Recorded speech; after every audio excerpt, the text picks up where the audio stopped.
I still can't believe what happened last Thursday. One minute I'm making birria tacos for friends, the next I'm being told I have houseguests for 9 days. 9 days. By a woman I'd known for exactly 3 hours. It started simple enough. I called my friend Sarah around 4 o'clock. I'd gone overboard at the butcher and had enough short rib to feed a small army. She laughs and says, "Mind if I bring someone? Friends in town, hates eating alone." I picture one extra adult, maybe 2 plates. Easy. Bring her, I say, stirring the consommé. More the merrier. Sarah shows up an hour later with this woman Ashley and 2 kids, maybe 8 and 10, lugging roller bags like they're fresh off a cruise. The boys already asking if I have Fortnite. The girls staring at my wife's koi pond like she's counting fish for dinner. No warning, no heads up. Just, boom. Instant party of 6. I paste on a smile, lead Ashley to the guest room so she can stash their stuff. She's talking a mile a minute about how cozy the house feels, how lucky we are to have so much space. Red flag, maybe, but I'm distracted, tacos don't sear themselves. I point her toward the empty dresser, head back to the stove. Kids discover the game room and vanish. Adults settle in with margaritas. Normal Thursday, right? I ring the brass bell, my ridiculous tradition, and everyone trickles in. Ashley's kids don't. I trek back down the hall and find them elbow deep in my Xbox drawer. Food's on, I say. Table's set. Can we eat in here? The boy asks without looking up. There's a TV. Nope. House rule, no food near electronics. You can survive 20 feet from a screen. They groan like I've sentenced them to hard labor, but they shuffle out. We pass plates, tacos, rice, beans, salad.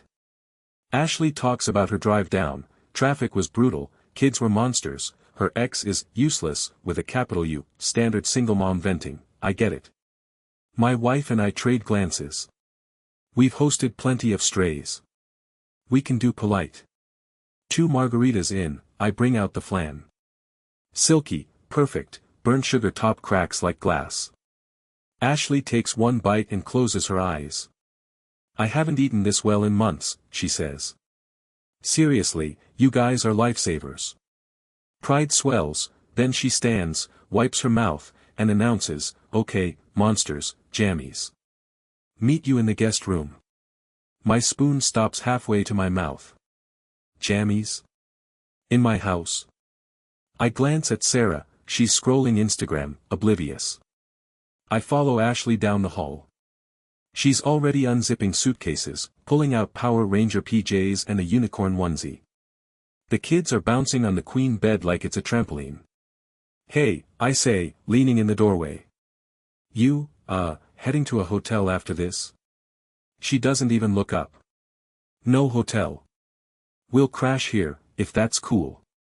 Sarah said you had tons of space. My brain blue screens. Crash here.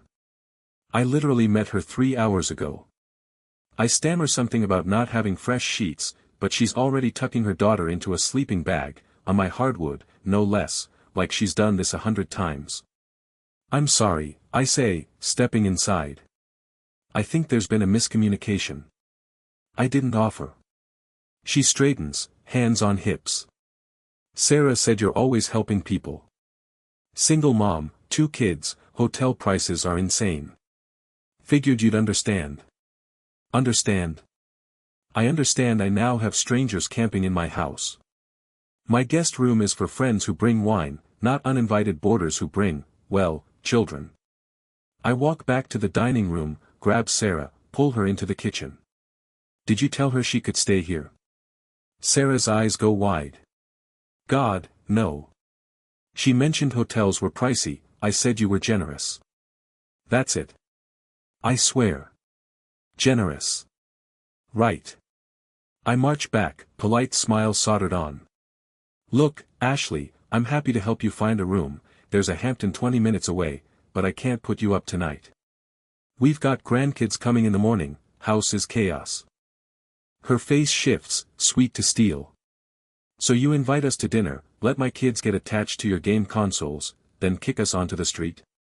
Nice Christian hospitality. I feel my ears burn. I didn't invite anyone but Sarah. You assumed. I assumed basic human decency, she snaps. Do you know what motels cost? I'm already stretching pennies. You're really going to make 2 kids sleep in a car? The kids freeze. The boy clutches his stuffed dinosaur like it's a shield. Guilt sucker punches me, but not enough to fold. I lower my voice. There are social services, churches, vouchers. I can call. Save it. She yanks zippers, stuffs pajamas back into bags. Come on, guys. Mr. Moneybags here needs his guest room for, what? Storage. They shuffle past me, eyes down. I feel like the Grinch, but my house isn't an Airbnb. I follow them to the door. She pauses on the porch, turns. Hope you sleep well tonight. You just cost a single mom $2,000 she doesn't have. I open my mouth, nothing comes out. They pile into a dented minivan, taillights vanish down the drive. Sarah's mortified. She offers to pay for the room, I refuse. We spend the rest of the evening in weird silence, me pretending to watch TV, brain looping. Could I have handled it better? Probably. But boundaries are boundaries. Next morning Sarah texts, Ashley booked the casino hotel, $300 a night, 9 nights, pet-friendly because, trauma dog. Total, $2,700. She's posting on Facebook about fake friends and rich people cruelty. Whatever. I mute, move on. Saturday my doorbell rings, it's the neighbor kid selling coupon books for baseball. Behind him, Ashley's minivan idles at the curb. She rolls the window down, shouts, thanks for the vacation, sucker, peels off laughing. I stand there, coupon book in hand, laughing too, because what else can you do?